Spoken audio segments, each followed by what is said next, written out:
najprej želel še enkrat iskreno čestitati kolegom v Kliničnem centru Ljubljana za to res izvrstno izvedeno operacijo. Kot rečeno, gre na srečo to v tem primeru za res redko bolezen v naših krajih. V osnovi je, kot je bilo tudi rečeno, že občutljiva na obsevanje, tako da zdravljenje bolezni, ko se prvič pojavi, je z obsevanjem z ali brez dodatne kemoterapije.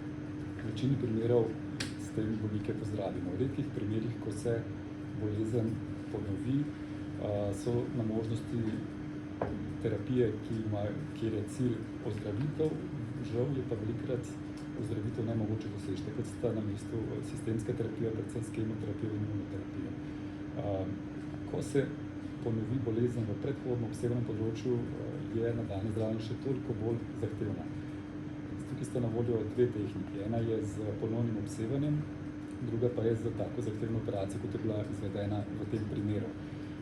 Treba vedeti, da je tudi v randomizirani raziskavi, kjer so neposredno primerjali skupino bolnikov, ki so jih zdravili z ponovnim obsevanjem, in pa skupino bolnikov, kjer so izvedli tako operacijo, se je izkazalo, da je slednja bistveno boljša in zagotavlja oziroma omogoča tem bolnikom bistveno daljša preživetja v primerjavi z ponovnim obsevanjem. Predpogoj za izvedbo take operacije je, da se bolezen odkrije, ko se ponovi dovolj zgodaj, preden se preveč razraste ali pa preden zaceva.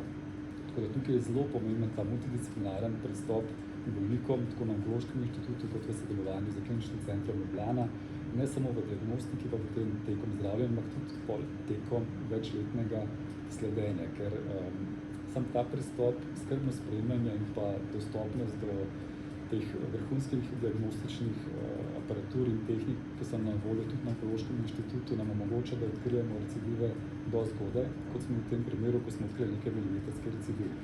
In moramo vedeti, da je res velikega pomena, da imamo to najboljšo tehniko zdravljenja teh ponovitev zdaj na voljo tudi pri nas v Kliničnem centru Ljubljana.